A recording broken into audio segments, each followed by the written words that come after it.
Hey there, this is Vid5, and this is video 5, I believe, in our series on installing Exchange within a multi-sided Windows domain.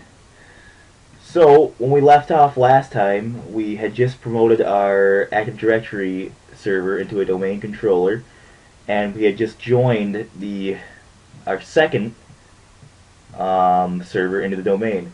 But we didn't promote that server to a domain controller yet, so let's do that really quick.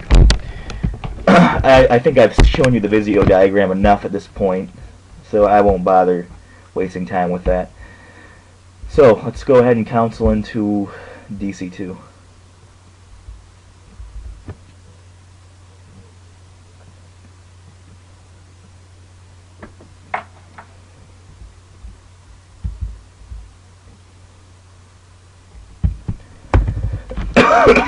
Excuse me.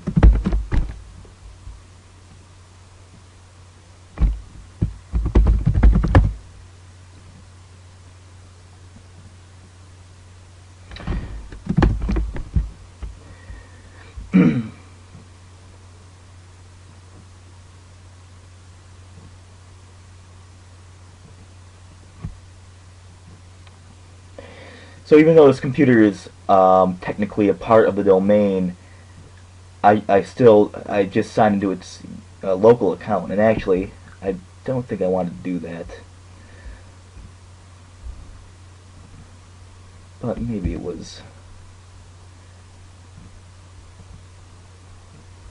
I might possibly be able to do what I want from here. Let's find out what happens.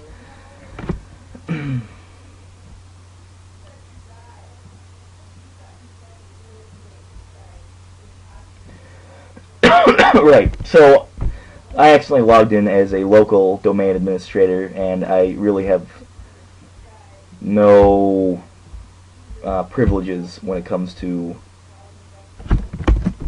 configuring or creating new domain users. So let's go back to DC1 really quick and actually create a user account or a second administrator account for the domain that I'll be able to use to log into DC2 with. Okay.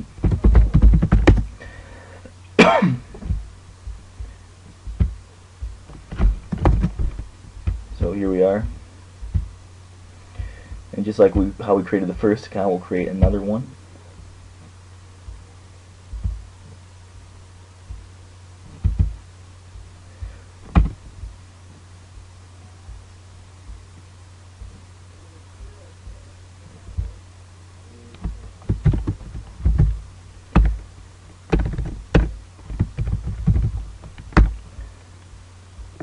For simplicity's sake, we're just going to call it David2. And I'm going to give it the same password as I did with all my other accounts.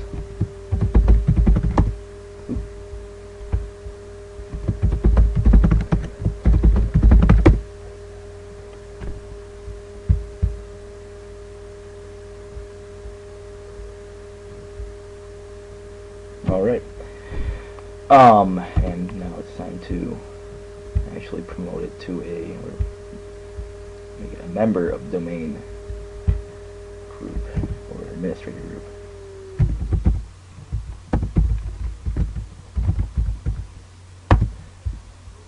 Like that.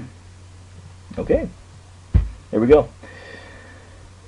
So let's log back into DC2 as a domain administrator.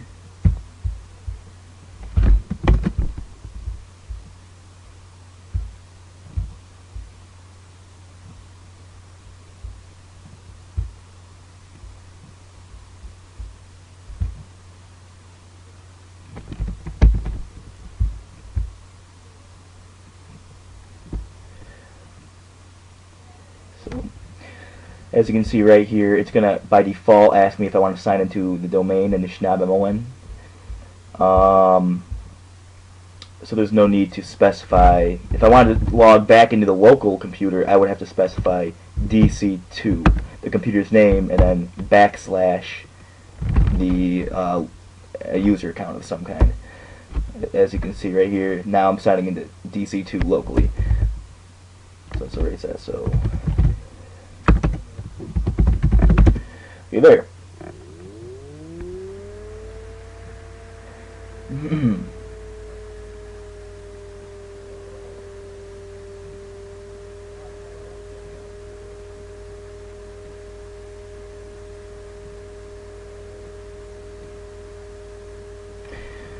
Okay, here we are in DC2.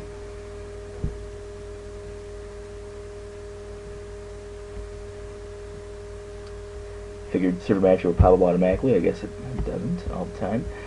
So now the next step we want to do with this server, we still haven't configured DHCP. Oh, we have one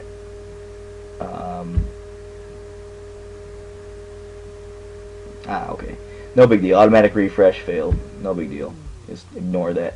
So we still haven't configured DHCP for either server, nor but what we're going to do today is promote this second server to domain controllers. So then our domain will have 2 domain controllers, and actually will consist of only 2 domain controllers for right now, but that's fine. I'm not sure if we're actually going to get to configuring DHCP in this video series. It's there's plenty of resources online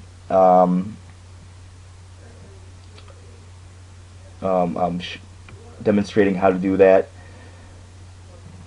and it's really not the focus of this video series. So anyway, but we'll see. So we're going to, the configuration for this domain controller is slightly different. So the first domain controller, we added a new forest, but in this case we are adding a new domain controller to an existing domain. We're not adding a new domain to an existing forest, but we are adding a domain controller to an existing domain. So as you can see, initiative1.com is already selected. Credentials for this operation, and the credentials that I want to supply are those of my current user, so that's just fine. So I can click next.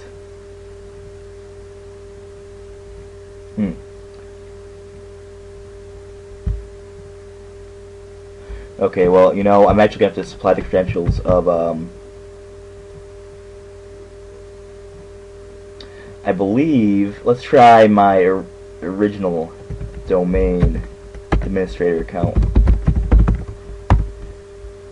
And let's see if it accepts that.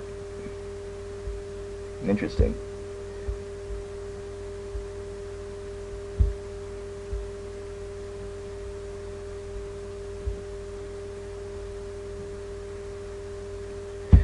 Well, this is interesting. I wonder why it's not accepting it.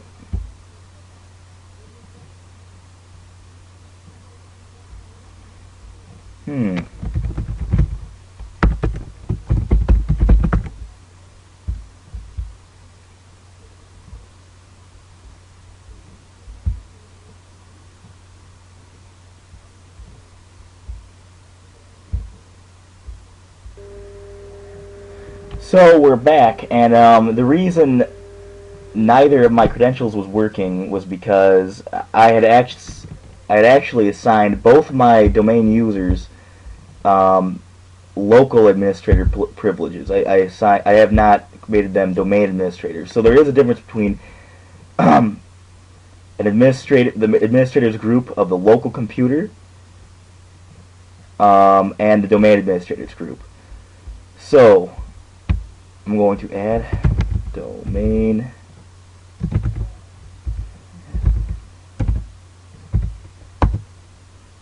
there we go. Okay, I've just made my first user domain admin. I'm going to make my second user domain admin as well.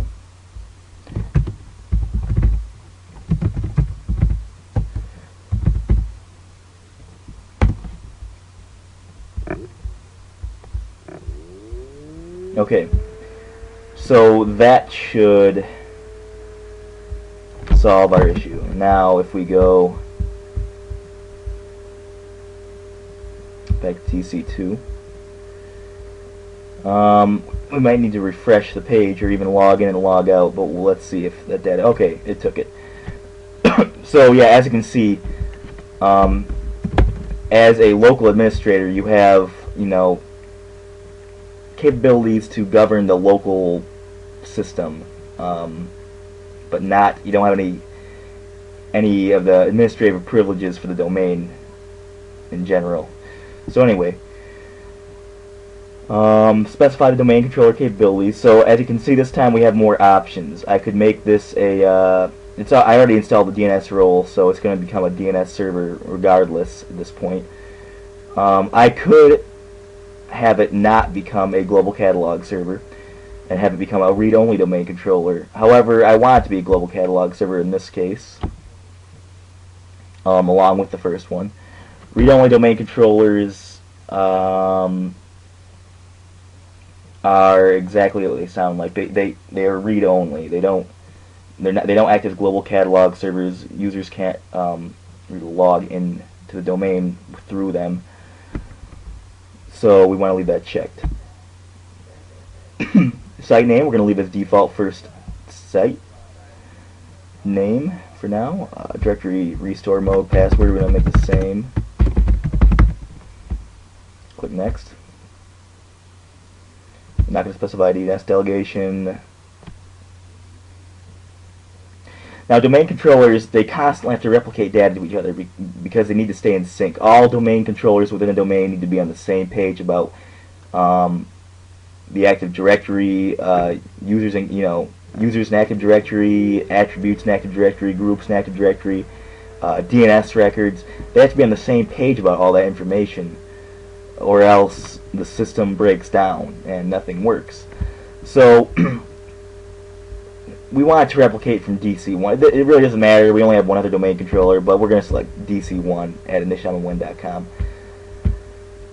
as the computer it's going to replicate from. Again, we're going to leave this as default. Okay, overview.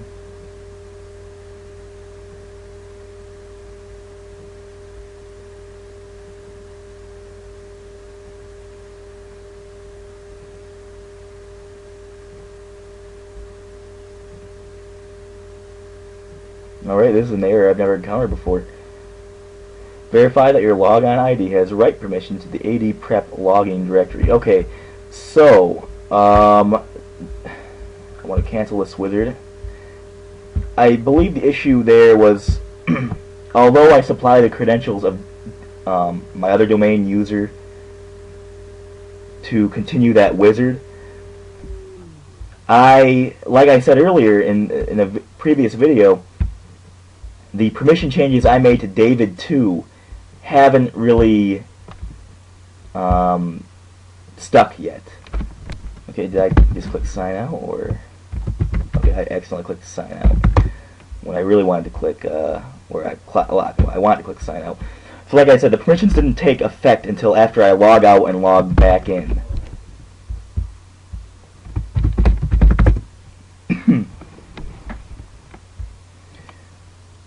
Okay, so now I believe if we go through that wizard again, we won't run into that error because now the user account we're logged into should be recognized as a domain administrator. So let's promote this and let's go through it quick.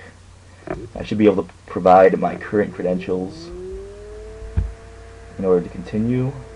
Yep.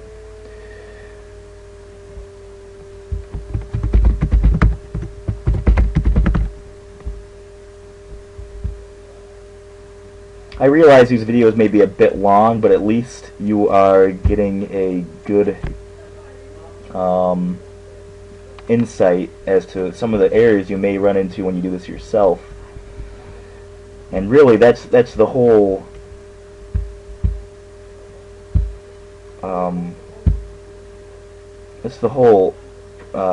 challenge of IT, is running into errors. Things don't go the way you planned, and you have to work around things or fix things. Anyway, so yeah, we didn't run into that error again. Let's see what some of these warnings are. Okay, typical. Delegation cannot be created. Okay, everything looks good. We're going to install.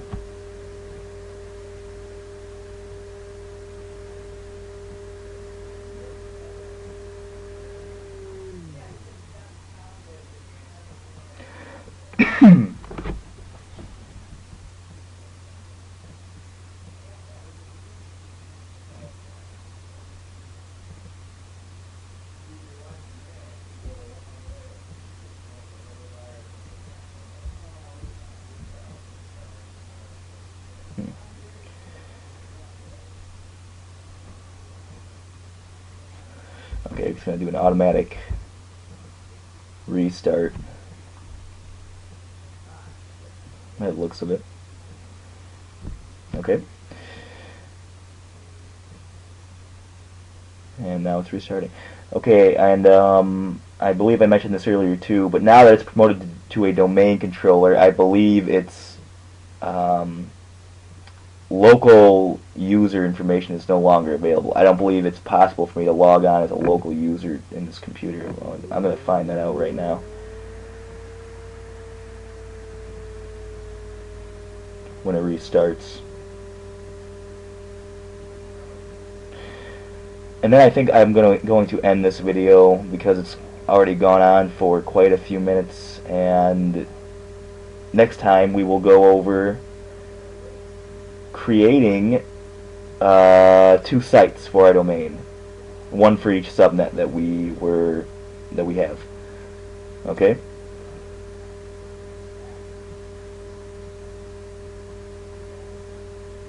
All right. Before that, we're going to test this really quick.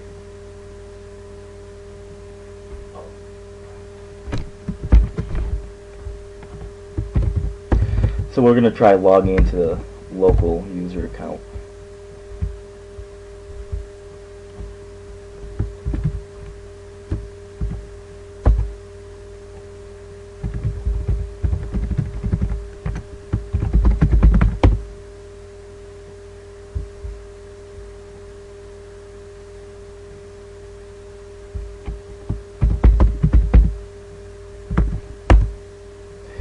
Yeah, I'm pretty sure I'm spelling everything right here, and I know I'm using the right password. Yeah, it's not going to let you sign into the local computer account anymore. Once you promote a computer to a domain controller, you lose access to the local account. It puts the computer into lockdown in a lot of ways. It makes it more secure. There's a lot, if someone gains access to a domain controller, they basically have, assuming they get an administrator account, even if they don't get an administrator account, they have access to a lot of information about your network. So anyway, that's the reason for that. And if you actually depromote this computer back to a non-domain controller, you're going to lose a lot of information that you may have kept locally. It'll be gone, and there may be a way to restore it, but it'd be hard. So anyway, that's it for this video. We'll see you next time, and we'll create a couple sites for our network. Okay, thanks.